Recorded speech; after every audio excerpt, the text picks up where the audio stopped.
우리 옆 사람들과 인사하겠습니다. 참 잘 오셨습니다. 큰 은혜 받으시기 바랍니다. 여러분들 정말 잘 오셨습니다. 하나님의 큰 은혜가 오늘 여러분 모두에게 임할 수 있기를 주님의 이름으로 간절히 축복합니다. 자, 오늘 예수님의 12제자 가운데 이제 마태 공부할 차례입니다. 다시 한번 따라해 보시기 바랍니다. 베안야요 빌바 오마야다 시유 베안야요 빌바 오마야다 시유 베안야요 빌바 오마. 몇 번째입니까?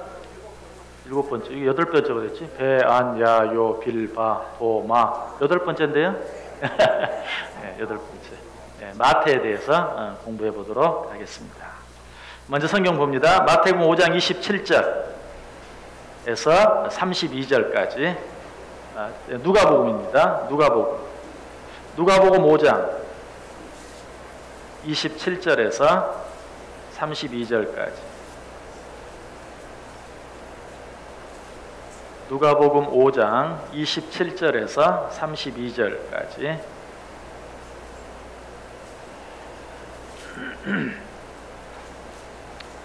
한 절씩 교독합니다. 제가 먼저 27절 읽습니다. 그 후에 예수께서 나가사 레이라 하는 세리가 세관에 앉아있는 것을 보시고 나를 따르라 하시니,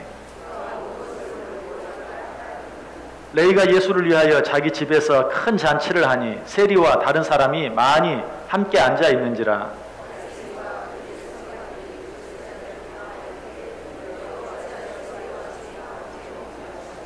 예수께서 대답하여 이르시되 건강한 자에게는 의사가 쓸데없고 병든 자에게라야 쓸데있나니.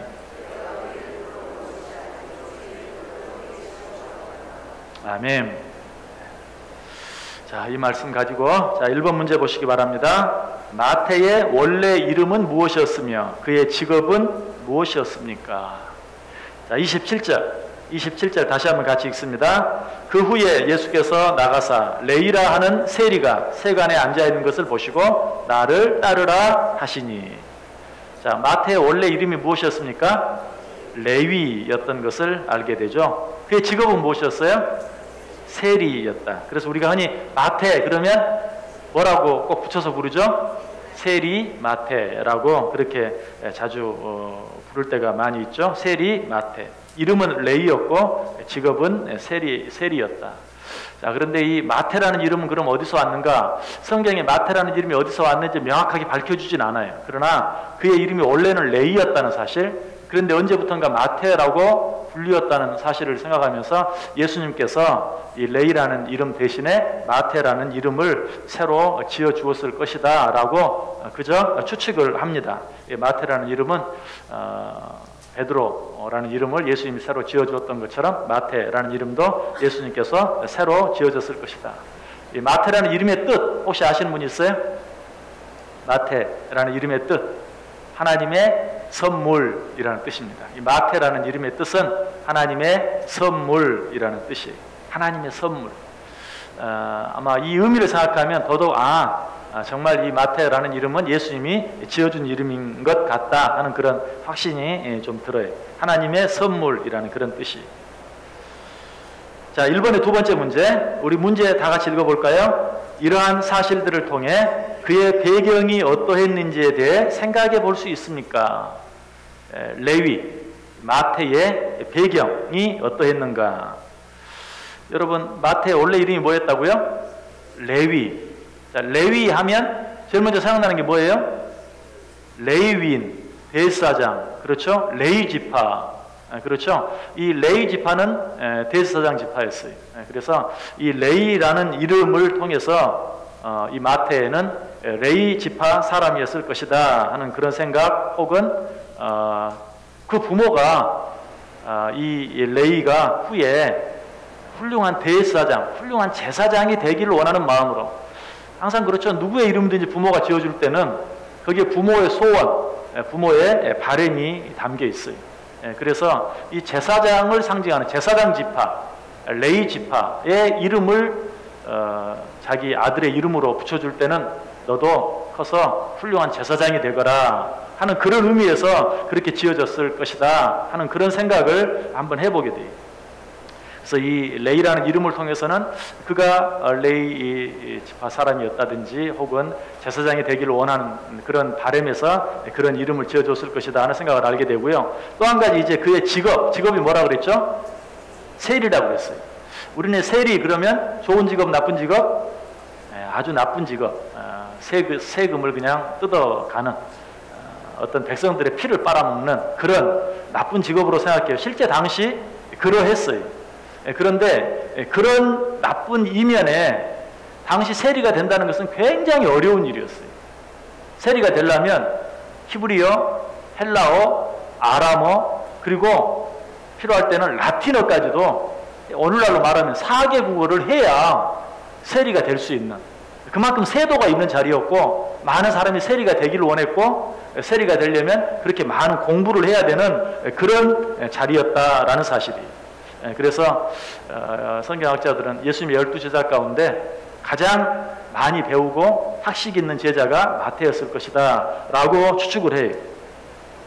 그리고 실제로 이 마태가 기록한 무슨 책? 마태가 기록한 무슨 책? 마태복음. 너무 어려웠습니까? 마태가 기록한 이 마태복음에 보면 그런 역사적인 지식을 많이 가지고 있는 그 유대의 여러 가지요. 대표적인 게 뭐예요? 마태복음에 나오는 예수님의 족보. 여러분 이것도 뭐 우리가 그냥 쉽게 이야기하지만 당시 역사에 대한 그런 분명한 지식과 어떤 학식 이런 것들이 없으면 적을 수 없는 그런 것들이거든요. 그래서 그런 것들을 통해서 마태는 정말 그런 지식과 특별한 교육을 받은 많은 학식을 가진 그런 사람이었을 것이다 하는 그런 생각을 갖게 돼요. 어쨌든 레이는 마태는 그 부모가 제사장이 되라고, 어쩌면은 이 마태가 그런 교육, 뭐 히브리어, 헬라어, 아람어, 라틴어 이런 교육을 받고 세리가 될 수 있었던 것도 그 부모가 훌륭한 제사장을 만들기 위해서 그런 교육들을 미리 시켰을지도 몰라요. 그런데 마태는 그의 부모의 소원과는 달리 그런 어떤 훌륭한 제사장이 되기를 바라는 마음으로 교육을 시켰는데 그렇게 해서 얻은 지식을 가지고 뭐가 됐어요? 세리가 되고 말았어요. 자, 그런데 결과적으로는 어떻습니까?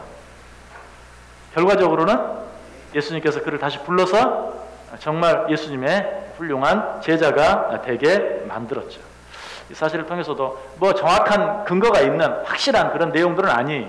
그러나 그가 그토록 많은 지식을 가질 수 있었던 것은 그 레이라는 이름을 지어주면서 그가 훌륭한 제사장이 되기를 원했던 그 부모의 소원에 따라서 많은 교육을 받았고 그렇기 때문에 그가 그 지식을 가지고 세리가 될 수 있었을 것이다.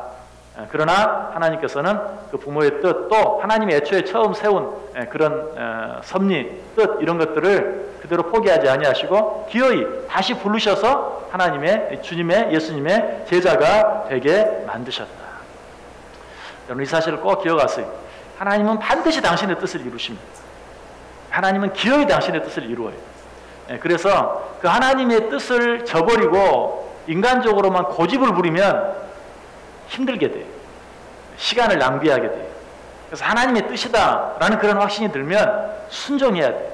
가능한 한 빨리, 즉시, 즉각적으로 순종해야지 그러지 아니하고 자기의 뜻, 자기의 생각, 자기의 고집대로 해보려고 하면 결국 시간을 낭비하게 되고 결국 또 많은 고생을 하게 된다.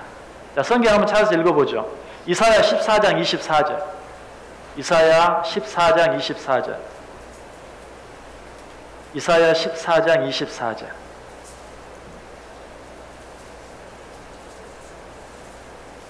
구약성경 이사야 14장 24절. 자, 우리 다 같이 한 목소리로 읽습니다. 만군의 여호와께서 맹세하여 이르시되 내가 생각한 것이 반드시 되며 내가 경영한 것을 반드시 이루리라. 내가 생각한 것이 반드시 되며 내가 경영한 것을 반드시 이루리라.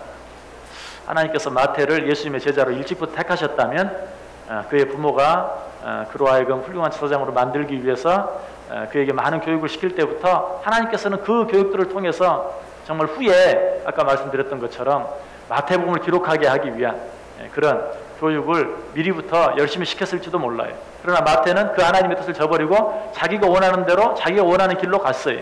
그러나 하나님은 어때요? 처음 그를 향해 가졌던 생각, 계획, 뜻을 기어이 이루신 것이죠.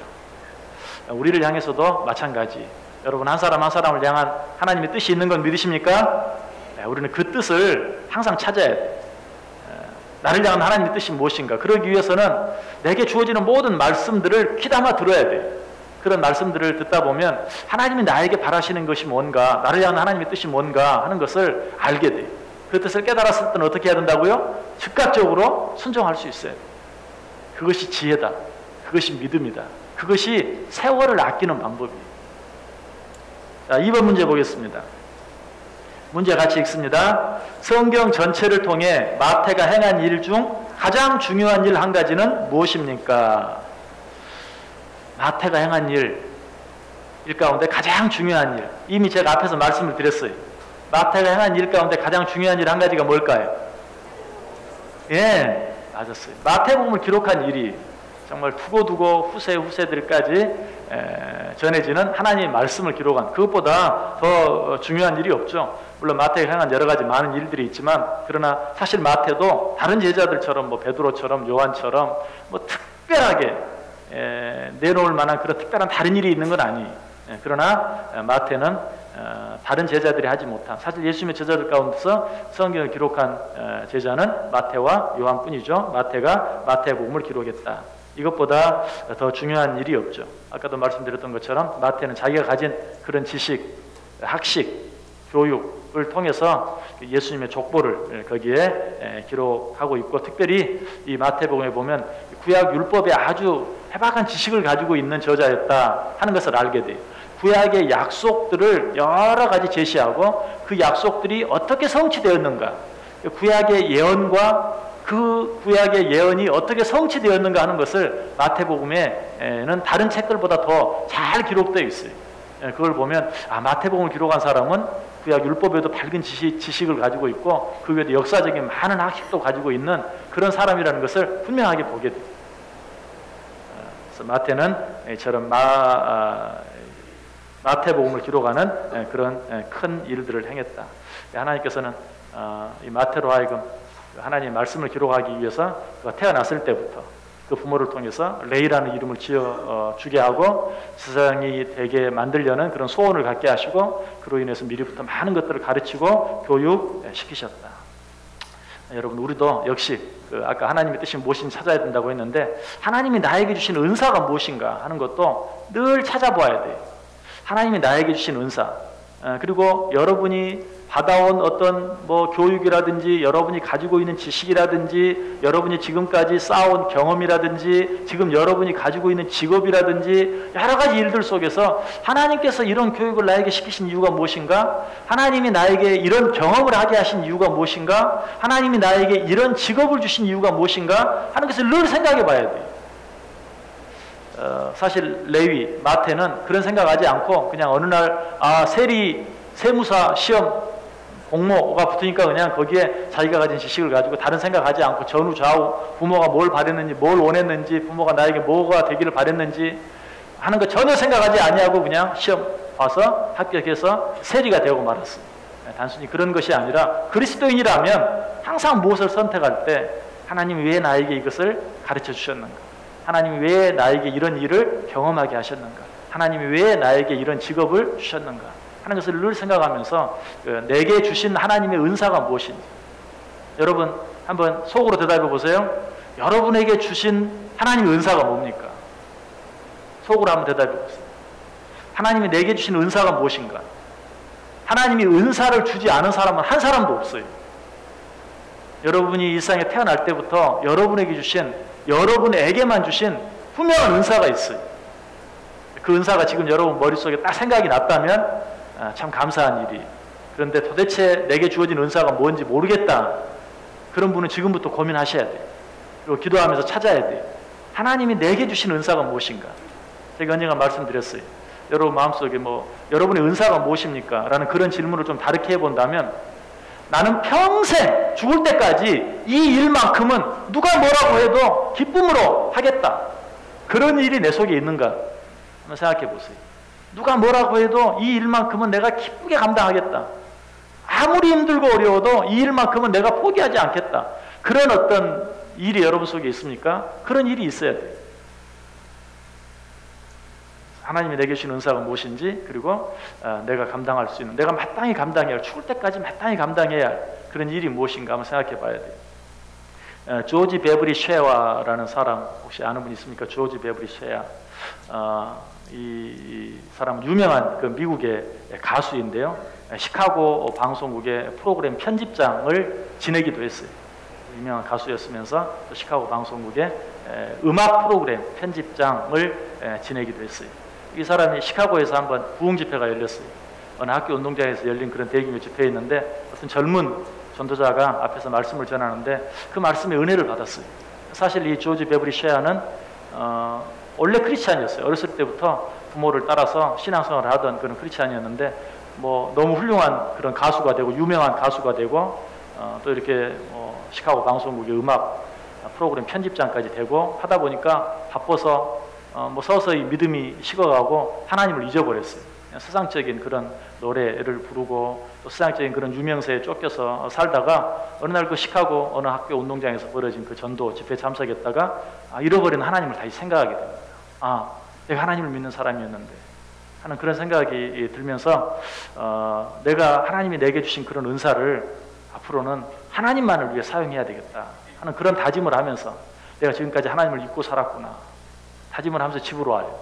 그때 방송국에서 전화가 옵니다. 이제 당신하고 지금까지 계약이 만료되어서 재계약을 해야 된다. 재계약을 하는데 지금까지 연봉보다도 배나 더 주겠다. 그리고 더 직급도 올려주겠다. 계속해서 우리 방송국에서 일해달라 하는 그런 전화가 왔어요. 정말 거절하기 어렵죠. 여러분도 가끔 그럴 때가 있죠. 어떤 집회나 또 예배를 통해서 은혜를 받았어요. 이제는 내가 정말 이렇게 살리라. 그런데 집에 가자마자 어떤 그런 내가 지금까지 앞으로는 내가 이런 일 하지 말아야지 라고 다짐했는데 계속해서 이 일만 해주기만 하면 내가 너에게 갑절로 연봉을 주고 뭐 직급도 올려주고 한다 그러면 어때요? 굳게 다짐을 했던 것이 와르르 무너져 버리잖아요. 그러나 이 조지 베브리 쉐아는 그러지 않았어요. 그때도 나는 앞으로 내 음성을 오직 하나님의 영광만을 위해서 쓰기로 작정했습니다. 그렇게 하고 결단하고 전화를 끊어요. 그때 한 가지 생각이 났어요. 예전에 그 어머니가 신앙생활 한다고 그랬죠. 그 어머니의 친구가 자기가 훌륭한 그 음악가니까 가사 하나를 써서 주면서 당신 아들한테 이 노래 좀 곡을 좀 붙여달라고 해라. 그런데 뭐 너무 바쁘니까 무슨 뭐 엄마 친구가 뭐 내가 무슨 동네 무슨 뭔 줄 아나 내가 얼마나 유명한 사람인데 그냥 이렇게 끄적거리는 가사 주고 좀 여기다 좀 곡 좀 붙여달라고 하는데 여러분 같으면 쉽겠어요? 그 유명한 그 바쁜 사람이 그래서 그냥 뭐 보지도 않고 처박아 놨더니 그게 생각이 나는 거예요. 그래서 그걸 다시 꺼내서 거기에다가 곡을 붙였어요. 그 찬송이 어떤 찬송인 줄 아세요? 여러분들 지금 가지고 있는 찬송가 94장 주 예수보다도 귀한 것은 없네 이 세상 부귀와 바꿀 수 없네. 여러분 혹시 찬송가에 뭐 해설이 붙어있는 찬송가 보시면 94장 보시고 밑에 해설을 읽어보세요. 조지 베브리 쉐아가 어떤 이유로 이 곡을 쓰게 되었는가 하는 설명이 거기 나와 있어요. 거기 보면 뒤에 어떻죠? 세상 즐거움 다 버리고 세상 자랑 다 버렸네. 주 예수보다도 더 귀한 분은 없네. 예수 밖에는 없네. 그토록 세상적인 많은 것을 누리고 살다가 은혜 받고 깨달은 것 예수님보다 더 귀한 것은 없다는 사실 누가 써준 가사예요. 자기 엄마 친구가 써준 가사예요. 거기에다가 그것이 자기에 관한 그런 노래인 것을 알고 거기에 곡을 붙여서 지금까지 우리가 부르고 있고 이 조지 베브리 쉐아가 그때 이후로 그럼 어떤 일을 했는가 그가 그 참석했던 집회가 여러분이 너무나 잘 아는 빌리 그레함 목사님이 젊었을 때 그 시카고 학교 운동장에서 한 집회였어요. 거기서 은혜를 받고 그가 다시 이제 하나님을 위해서 자기 목소리를 하나님만을 위해 쓰겠다라고 결단하고 그때부터 이 빌리 그레함 목사님과 함께 다니면서 전도 활동을 합니다. 젊었을 때부터 이제 할아버지 여러분들이 아마 TV 옛날 빌리 그레함 목사님이 집회를 할 때 그 노인 흑인 가수를 혹시 방송을 통해서 본 분이 있다면 그 사람이 바로 조지 베브리 쉐아예요. 그때부터 끝까지 인생이 끝날 때까지 이 빌리 그레함 목사님과 함께 찬양 사역을 했다.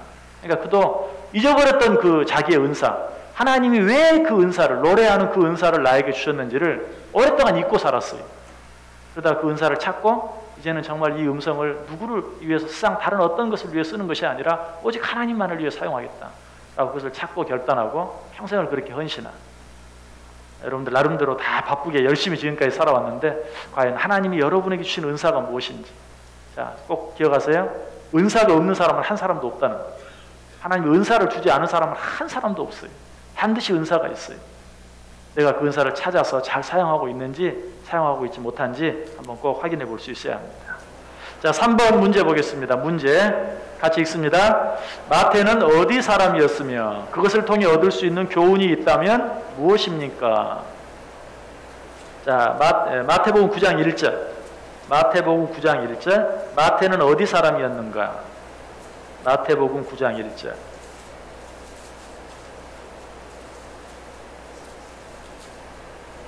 마태복음 9장 1절. 자, 같이 읽습니다. 예수께서 배에 오르사 건너가 본 동네에 이르시니. 아멘. 자, 예수께서 배에 오르사 건너가 본 동네에 이르셨다. 지금 여기서 이제 마태를 만나게 되는데요. 마태는 예수님, 여기서 본 동네라는 것은 동네 이름이 본이 아니고 본래 동네, 예수님이 본래 계시던, 본래 사역하시던 동네를 이야기해요.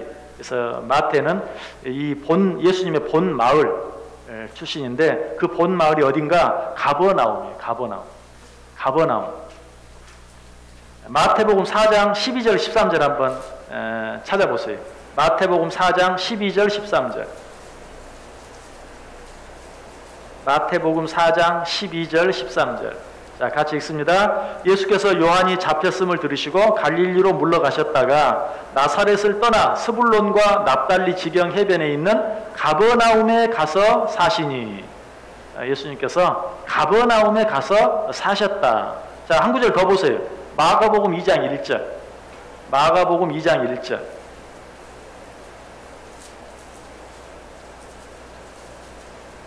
마가복음 2장 1절.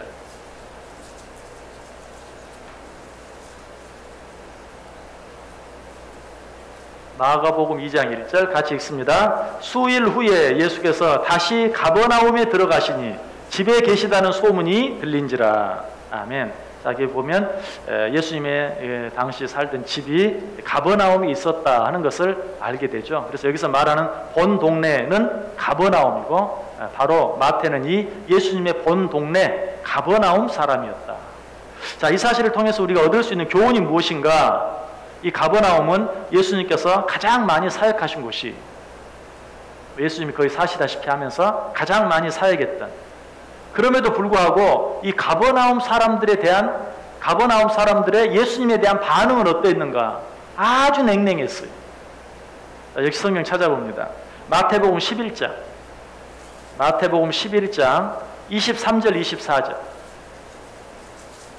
마태복음 11장 23절 24절. 마태복음 11장 23절 24절. 자, 우리 한 목소리로 읽습니다. 가버나움아, 내가 하늘에까지 높아지겠느냐? 음부에까지 낮아지리라. 내게 행한 모든 권능을 소돔에서 행하였더라면 그 성이 오늘까지 있었으리라. 내가 너희에게 이르노니 심판날에 소돔 땅이 너보다 견디기 쉬우리라 하시니라. 자, 여기 보면 가버나움에 대해서 얼마나 심하게 말씀하고 있는지 보세요. 심판날에 소돔 땅, 정말 그 죄악이 들끓었던 소돔 땅보다 가버나움보다 그 죄악이 들끓었던 소돔 땅이 더 견디기 쉬울 것이다. 이 말은 정말 가버나움이 얼마나 예수님을 통해서 주어진 그런 말씀, 복음에 대해서 냉랭하고 냉담했는가 하는 것을 잘 이야기해주고 있어요. 너무나 교만해서 그런 말씀들, 예수님이 직접 말씀을 증거하는데도 받아들이려고 하지 않았다는 것이죠. 그래서 가버나움아, 내가 하늘까지 높아지겠느냐? 음부까지 낮아지리라. 너희들의 교만이 하늘을 치솟는구나. 심판날에 소돔 땅이 너희들보다 견디기가 더 쉬울 것이다. 자, 그런데 그 속에서 예수님은 누구를 얻었어요? 마태를 얻었어요. 자, 우리가 예수님께서 그 사실을, 그 가버나움 사람 가운데서 마태를 제자로 얻게 될 것이라는 사실을 예수님은 아셨을까요? 모르셨을까요? 아셨을 거예요. 하나님은 틀림없이 아셨을 거예요. 그 많은 사람들에게 말씀을 전하는데도 사람들이 냉랭하고 아무도 받아들이지 않고 돌아오지 않는 그런 가운데서도 마태 한 사람을 얻기 위해서 예수님께서는 그의 공생애 가운데 가장 많은 시간을 투자해 가면서 거기에서 복음을 증거하고 전하는 그런 삶을 살았다 하는 것을 통해서 우리는 어떤 교훈을 얻을 수 있겠습니까? 한 영혼을 얻는 것이 얼마나 힘들고 어려운 것인가 하는 것과 더불어서 한 영혼을 위해서 우리가 우리의 전 생애를 드린다 할지라도 그것이 아깝지 않다는 것이, 우리가 그런 마음을 가져야 돼요. 한 영혼. 성경은 뭐라고 말합니까? 99마리의 양보다도 이른 양 한 마리를 더 관심을 갖고, 정말 한 양 한 마리를 잊어버렸을 때 99마리를 두고서라도 그 한 마리를 찾기 위해서 길을 떠나는 바로 그런 모습. 그것이 영혼을 얻기 위한 우리들의 모습, 우리들의 태도가 되어야 된다는 사실. 그토록 많은 사역을 하고 그토록 많은 말씀을 전했지만 너무나도 냉담한 그 가버나움 가운데서 예수님은 그럼에도 불구하고 오랜 시간 사역하고 오랜 시간 말씀을 증거함으로 마태라는 한 제자를 얻게 되었다라는 사실. 여러분, 전도 대상자를 정할 때 여러분 어떤 마음으로 전도 대상자를 정합니까? 또 정말 한 영혼 전도하는 일을 얼마나 여러분 소중하게 생각하고 있습니다. 우리 지난번에 뭐 다른 제자들 통해서도 몇 사람 생각을 해보았지만 이 마태도 전도 대상자로 생각하면 가능성이 전혀 없는 사람이에요. 왜 그렇죠? 일단 그 사람이 직업이 뭐였다고요? 뭐였어요? 세리. 또 그 사람이 어디 사람이었다고요? 어디 사람이었냐? 가버나움. 가버나움 사람이에요. 가버나움 어때? 예수님에 대해서 아주 냉담한, 뭐 네가 하늘까지 높아지겠느냐? 심판날에 소돔 땅이 너보다 견디기가 쉬울 것이다 라고 말했던 그 가버나움 사람. 또 마태는 어때요? 지식이 많은 사람이 적은 사람이었어요? 아주 많은 사람. 그러니까 뭐 역사적인 지식도 뛰어나고 언어적인 지식도 뛰어나고 그런 사람이었어요. 자, 여러분 어때요? 그래서 여러분보다 그냥 학식이 훨씬 많고 배운 것도 많고 아주 뭐 모르는 것이 없는 그런 만물 박사 같은 그런 사람. 이게 전도하려면 왠지 좀 부담스럽죠? 내가 한마디 하면 뭐라고 말할까? 이런 면에서 봤을 때 이 마태라는 사람은 뭐 그 사람이 가진 학벌이나 그 사람이 가진 어떤 지역 색깔이나 뭐 또 그 사람이 가졌던 직업이나 이런 걸로 봤을 때 전혀 가능성이 없는 사람이었어요. 근데 예수님은 그 가버나움의 그 많은 사람 가운데 어떻게 보면 제일 가능성이 없어 보이는 그 사람을 불러서 당신의 제자로 삼으셨다라는 것이, 그래서 어쩌면 아마 예수님께서 그래서 레이에게 마태라는 이름을 불러 지어주셨는지도 몰라요. 마태라는 이름의 뜻이 뭐라고 그랬죠? 하나님의 선물. 이게 정말 하나님의 선물이에요. 마태 자신 속에는 예수님의 제자가 될 만한 가능성이 눈꼽만큼도 없어요. 근데 하나님이 선물을 주셨어요. 예수님의 제자라는 선물을, 예수님의 제자가 될 수 있는 선물을 그에게 주셨어요. 예수님도 그 사실을 알고, 아이고 네가 참 어떻게 내 제자가 됐냐. 우리 말로 하면 진짜 하나님의 은혜다. 그래서 아마 예수님께서도 너는 오늘부터 마태라고 해라. 왜냐면 사실은 레이라는 이름도 나쁜 이름 아니잖아요. 그렇죠? 그런데 그에게도 마태, 네가 참 내 제자가 된 것 하나님의 은혜다. 하나님의 선물이다. 하나님이 너에게 그 선물을 주지 않았으면 어떻게 네가 내 제자가 되겠느냐 하는 그런 의미에서 너는 마태다라고 했을지도 몰라요. 성경 한번 찾아보세요. 에베소서 2장 8절.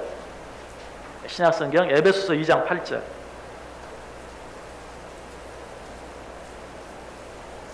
에베소서 2장 8절.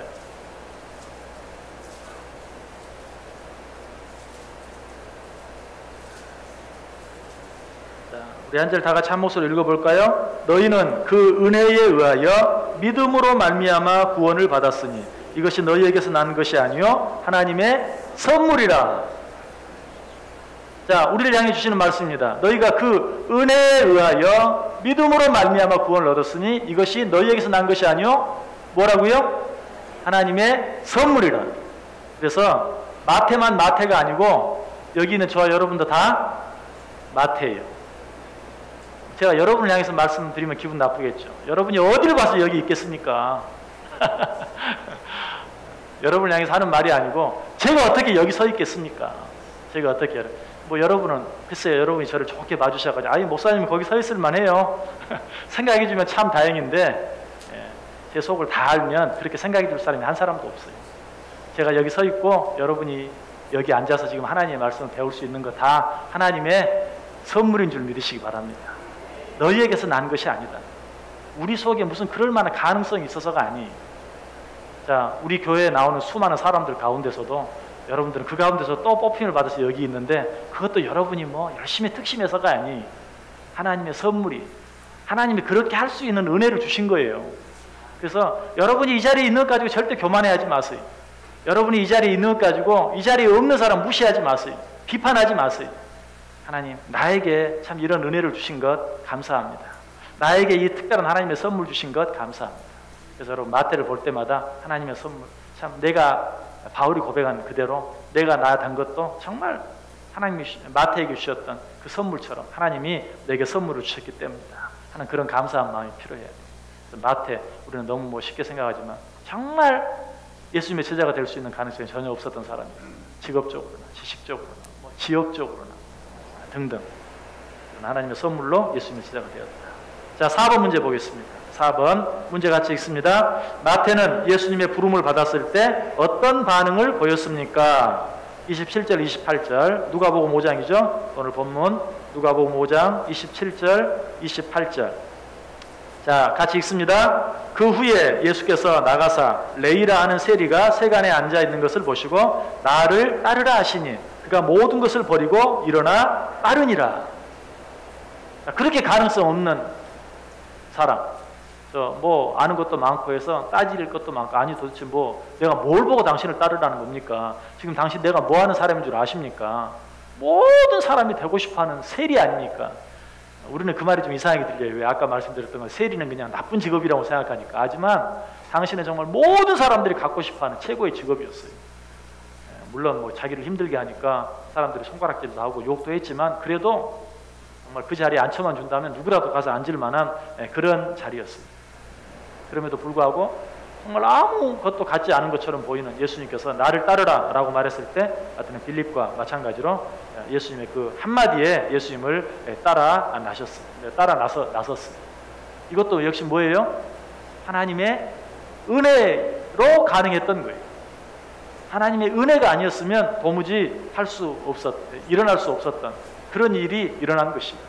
다시 한번 여러분들이 전도할 때 어떤 마음, 어떤 믿음을 가지고 전도해야 되는가? 내가 아무리 전해도 절대로 돌아오지 않을 것 같은 그 사람, 하나님의 은혜면 되는 거예요. 하나님의 은혜면 돼요. 그 증거가 어디 있어요? 여러분들이잖아요. 여러분들. 여러분들이에요. 여러분들이 어떻게 예수님 믿게 되었어요? 글쎄요, 뭐 여러분들 나름대로 나 같은 사람 예수 안 믿으면 누가 믿어? 라고 그렇게 생각하는 분이 혹 있을지도 모르겠어요. 그렇지만 여러분 자신 생각해 보세요. 자, 동네 옆에 아줌마 아저씨하고 싸울 때 여러분 모습하고 생각해 보세요. 얼마나 똑똑합니까? 얼마나 그냥 말 한마디 하면 나도 두 마디 세 마디 안 주고 합니까? 자, 그런 내가 어떻게 예수를 믿게 되었는지, 지금도 왜 예수를 믿냐고 하면 논리정연하게 말 한마디 설명도 잘 할 수 없는데도 그럼에도 불구하고 예수를 믿고 있는 내가 신기하지 않아요? 신기하지 않습니까? 하나님 은혜예요. 하나님 은혜예요.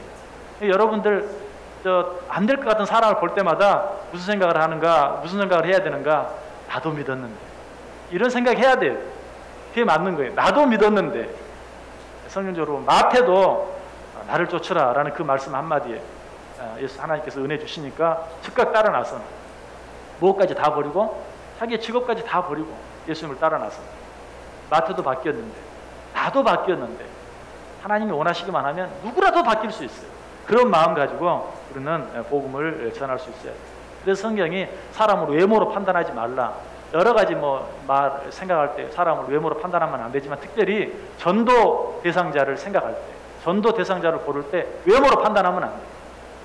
여러분 특별히 마음속에 저 사람 전도해야 되는데 하는 마음이 들면요, 그 사람이 과연 가능성이 있는가 없는가, 내 말을 들어줄 것인가 말 것인가 생각하지 마시고 그런 마음을 자꾸 주시면 하나님이 주시는 생각인 줄 알고 전하세요.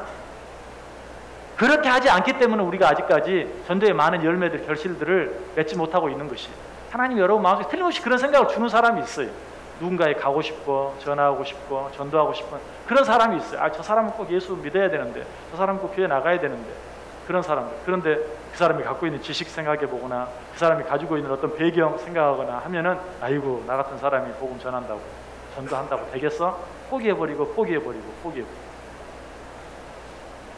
전도의 대상자를 고를 때 외모로 판단할 것이 아니라 하나님 마음 주시면 기쁨으로 하나님이 준비하셨다 그리고 하나님이 하실 것이다 라는 믿음을 가지고 복음을 전할 수 있어요. 자, 5번 문제 보겠습니다. 5번. 자, 문제 읽습니다. 마태가 예수님을 따르기로 작정한 후 맨 처음 한 일은 무엇이었습니까? 자, 29절. 누가복음 5장 29절. 같이 읽습니다. 레위가 예수를 위하여 자기 집에서 큰 잔치를 하니 세리와 다른 사람이 많이 함께 앉아 있는지라. 자, 마태가 예수님의 부름을 받고 예수님의 제자가 된 이후에 제일 먼저 한 일이 뭐였어요? 잔치를 한 일이에요. 누구를 위하여? 예수를 위하여 잔치를 한 일이었다. 이 잔치를 한 일은 요즘 말로 표현하면 어떤 사람 예배라고 얘기도 하는데 그렇게 생각할 수도 있어요. 정말 하나님 앞에 예배하는, 예수를 믿는 자들은 늘 하나님을 경배하고 하나님을 찬송하고 하나님께 예배하는 그런 삶을 살 수 있어요. 그런데 이 마태에게 있어서 예수님을 만난 그 사건이 얼마나 큰 사건이었는가 하는 것을 단적으로 잘 알 수 있어요. 예수님의 제자가 되고 예수님의 부름을 받은 후에 잔치를 했다. 여러분, 이 잔치를 한다는 것은 어때요? 거기 보니까 많은 세리들과 많은 사람들이 함께 있었다고 이야기하고 있죠. 여러 사람들 앞에서 자기가 예수를 믿게 되었다는 사실을 공공연하게 드러내는 것이. 여러분, 이것은 자기의 그 세리라는 직업, 그 직업을 이제 잃게 될 그런 각오를 한 것이. 아니, 그것뿐만 아니라 목숨까지도 이를 각오를 하지 아니하면 당시에 그런 상황 속에서 예수를 위하여 잔치하는 일이 쉽지 않아요. 마르다와 마리아가 나사로가 다시 살아났을 때도 잔치했죠. 그때도 마찬가지. 사실 그것이 어떤 것이었어요? 예수를 돌로 쳐 죽이려고 했던 곳 아니. 그런데 나사로가 다시 살아났을 때 죽었다가 다시 살아났으니까 잔치하는 거 당연하지. 그러나 그럼에도 불구하고 죽을 각오를 하지 않으면 할 수 없는 일이었어요. 그래서 마태가 예수님을 만남으로 말미암아 얼마나 확실하게 바뀌어졌는가, 변화되어졌는가, 또 예수님을 만난 기쁨이 얼마나 컸는가 하는 것들을 잘 알 수 있어요. 예수님을 만난 그 기쁨이 그렇게 크지 않았다면 그는 잔치할 수 없었을 거예요. 빌립보 간수도 바울 사도를 통해서 예수 그리스도를 만나게 되었을 때 어때요? 제일 먼저 한 일이 잔치한 일이었죠. 모든 가족들, 모든 사람들 한 자리에 모아놓고 잔치한. 여러분, 정말 예수 그리스도를 만나면 이런 담대함이 생겨요. 내 속에 이런 담대함이 있는가 한번 확인해 보세요. 마태는 진정으로 예수님을 만났을 때 정말 죽으면 죽으리라. 예수를 위해 잔치했다는 게 그걸 말해요. 빌립보 간수가 잔치한 것도 마찬가지. 마르다와 마리아가 잔치한 것도 마찬가지. 진정으로 예수 그리스도를 만나면 그런 마음속에 담대함이 있어요. 이루면 이루리라. 내가 세리라는 모든 사람이 동경하고 부러워하는 그 직업을 이루면 이루리라. 아니, 내가 죽으면 죽으리라 하는 그런 마음으로 사람들 앞에서 잔치하고 있는 그런 모습을 보게 됩니다. 무엇보다도 이 사실을 통해서 예수 그리스도를 믿게 된 마태만 잔치하고 우리는 아까 말했어요. 우리도 곧 마태다. 내가 곧 마태다. 나의 어떤 것을 보아도 하나님의 자녀가 될 어떤 그런 이유, 그럴 만한 어떤 자격이 내 속에 없는데 하나님의 은혜로 말미암아 하나님께서 불러주셨어요. 하나님의 자녀로 삼아주셨어요. 그렇다면 우리도 어때요? 그 일로 인해서 잔치해야 돼요. 잔치한다는 건 뭡니까? 마르다가 잔치하면서 어때요? 얼마나 수고하고 얼마나 애썼습니까? 너무 수고하다가 짜증까지 낼 정도로 정말 너무 수고하고 애써서 잔치를 벌렸어요. 여러분, 이것이 바로 하나님의 은혜로 말미암아 구원받은 자들이 마땅히 취해야 될 삶의 태도예요. 나의 모든 정성, 나의 모든 노력 다 들여서 항상 예수를 위해서 잔치하는, 그것이 그리스도인의 마땅한 삶입니다. 여러분, 정말 하나님의 은혜로 내가 하나님의 자녀된 건 믿으세요? 그러면 그 일로 인해서 잔치한 이 마태의 모습이 역시 내 모습이 되어야 돼요. 예수를 위하여 나의 모든 것 이루면 이루리라. 내 목숨까지도 이루면 이루리라 하는 그런 마음을 가지고 잔치를 할 수 있어야 된다. 우리가 왜 이렇게 잔치하는 삶을 살아야 되는가? 그것은 우리 이 세상에서 한 영혼이 하나님께로 돌아왔을 때 하늘에서 잔치가 열린다고 말해요? 열리지 않는다고 말해요? 잔치가 열린다고 말해요. 자, 성경 한번 찾아보세요. 누가복음 15장 7절 한번 펴보세요. 누가복음 15장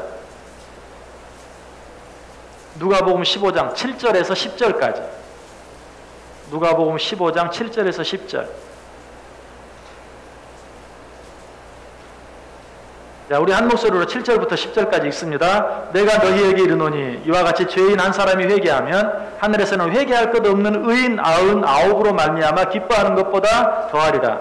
어떤 여자가 10 드라크마가 있는데 하나를 잃으면 등불을 켜고 집을 쓸며 찾아내기까지 부지런히 찾지 아니하겠느냐. 또 찾아낸즉 벗과 이웃을 불러 모으고 말하되 나와 함께 즐기자. 잃은 드라크마를 찾아내었노라 하리라. 내가 너희에게 이르노니 이와 같이 죄인 한 사람이 회개하면 하나님의 사자들 앞에 기쁨이 되느니라. 자, 저 하나님의 나라에서 한 영혼, 잃어버린 한 영혼이 돌아오면 온 사람들 모아놓고 함께 기뻐하고 즐거워하며 잔치한다. 나와 함께 즐기자, 잔치한다. 하나님께서 우리 한 영혼이 돌아오는 것을 그렇게 기뻐해요. 자, 그럼 우리는 어때요? 우리도 마찬가지.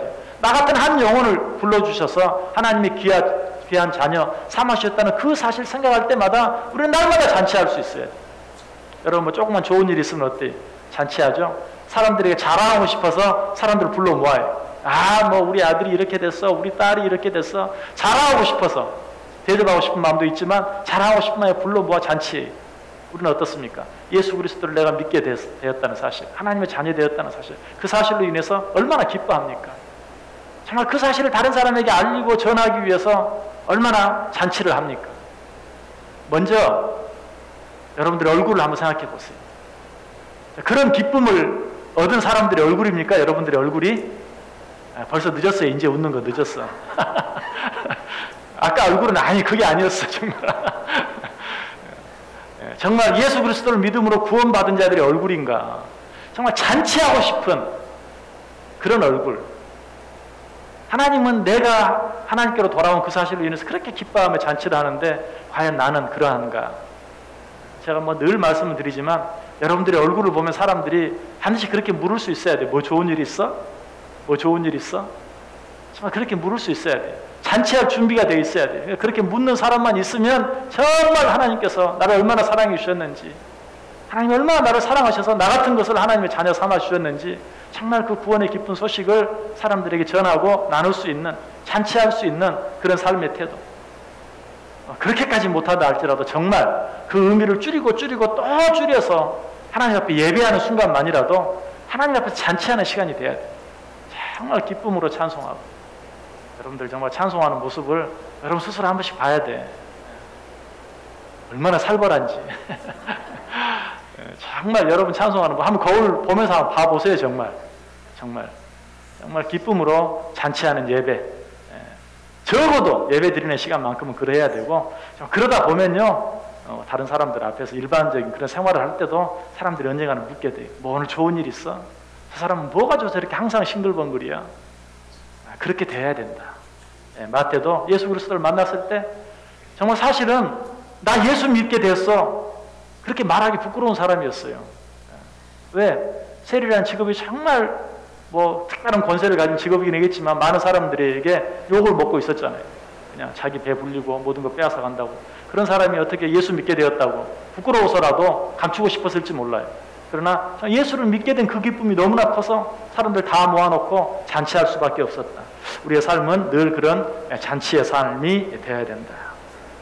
한 가지 더 생각해 본다면 우리들은 전도, 그것이 너무 부담스럽고 힘들다면 늘 내 믿음을 시인하는, 오늘 마태가 잔치한 것은 자기의 믿음을 사람들 앞에서 시인하는 것이. 여러분 전도하기가 어렵다. 제가 뭐 지난번 연초에도 설교하면서 말씀드렸지만 식사기도 하나만큼이라도 일부러 더 정말 진지하고 감사한 마음으로, 도무지 그렇게 기도할 자리가 아니라고 생각이 되면 더 그렇게 해보세요. 이런 자리에서 무슨, 그런 자리이면 정말 내가 입을 열어서 복음을 못 전해도 옆에 있는 사람이 예수 믿어? 라고 물어볼 수 있게, 나 예수 믿어. 내가 직접 먼저 얘기는 못한다 할지라도 그런 식으로 내 어떤 믿음을 시인하는, 주일날 뭐 어디, 오늘 어디 좀 가자. 나 내일은 가서 예배 드려야 돼. 내일만큼은 절대로 내가 다른 일 할 수 없어. 내가 다른 거 다 해도 내일은 정말 하나님 앞에 가서 예배해야 돼. 여러분의 믿음을 시인하세요. 나타내세요. 뭐 예수 믿어라고 못한다 할지라도 저 사람들은 도대체 뭐 때문에 이 귀한 휴일에 정말 교회 가지 않으면 안 되고, 내가 지금 너무너무 좋은 자리에, 다른 사람들은 못 가서 안달인 자리에 가자고 하는데, 난 내일 예배 드려야 돼. 그 자기의 믿음을 시인하는, 그게 바로 예수를 위하여 잔치하는 거예요. 내 믿음을 낳은 사람이 나타내는 거예요. 이런 자세가 우리에게는 꼭 필요하다는 것입니다. 자, 6번 보겠습니다. 마지막 문제. 6번 문제 같이 읽습니다. 마태의 생애와 사역에 대해 아는 대로 이야기해 봅시다. 자, 여러분, 오늘 우리가 공부한 내용 외에 혹시 또 성경에 나와 있는 어떤 다른 내용이나 또 성경에 나와 있지 않은 그런 내용, 마태에 대해서 알고 있는 것 있습니까? 공부하러 오시면서 한번 뭐 인터넷도 한번 찾아보고 오시고 한번 그렇게 해보세요. 그러면 오늘은 내가 가서 이거 좀 아는 척 해야지 하는 내용이 한두 가지는 있을 거예요.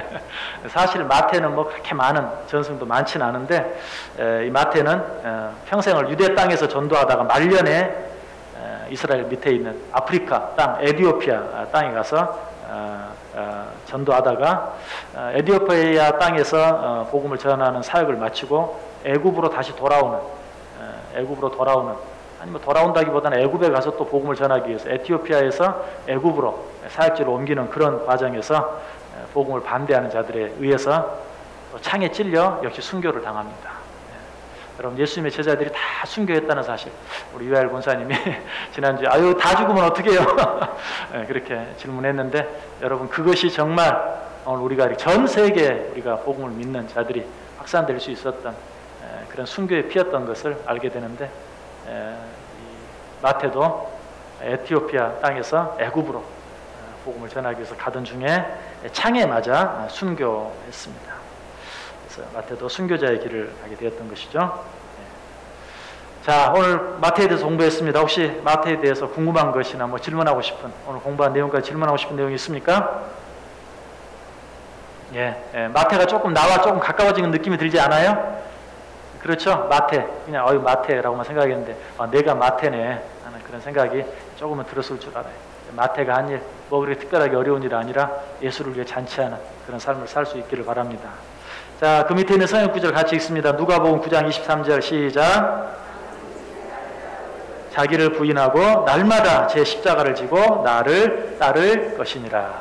자, 오늘 여러분에게 주신 십자가가 무엇인지, 하나님께서 내게 주신 은사가 무엇이고 하나님께서 내게 맡기신 일이 무엇인지, 그것을 위해서 충성스럽게 살아갈 수 있는 마태와 같은 저 여러분 될 수 있기를 간절히 바랍니다. 자, 우리 조용히 한번 묵상하며 기도합니다. 하나님, 내게 하나님의 자녀라는 선물, 은혜로 주신 것 감사합니다. 이 놀라운, 나는 받을 자격이 아무것도 없는데 하나님이 은혜로 그냥 선물로 나에게 주셨는데, 이 은혜 잊지 않고 기억하고 늘 우리 주님을 위해 잔치하며 모든 사람에게 이 사실을 자랑하며 살아가는 삶이 되게 해 주옵소서. 조용히 한번 묵상하며 기도하겠습니다.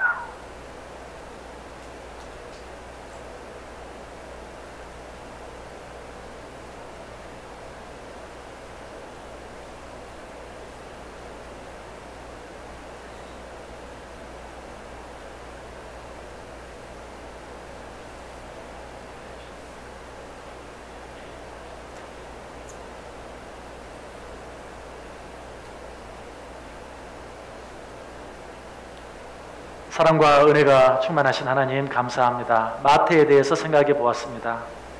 마태의 모습이 내 모습인 것 보았습니다.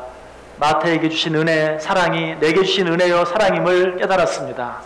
마태처럼 우리의 삶 전체가 이제는 나를 은혜로 당신의 자녀 삼아주신 그 하나님의 은혜를 찬송하고 감사하며 살아가는 잔치의 삶이 되게 하여 주옵소서. 내게 베풀으신 그 하나님의 은혜와 사랑을 모든 사람들에게 증거하며 전하며 자랑하며 살아가는 삶이 되게 하여 주옵소서. 그래야 우리의 삶 마쳤을 때 주님께서 내게 나를 향하여 잘했다라고 칭찬할 수 있는 우리 모두의 삶이 되어지기를 간절히 바라오며 예수님의 이름으로 기도드리옵나이다. 아멘.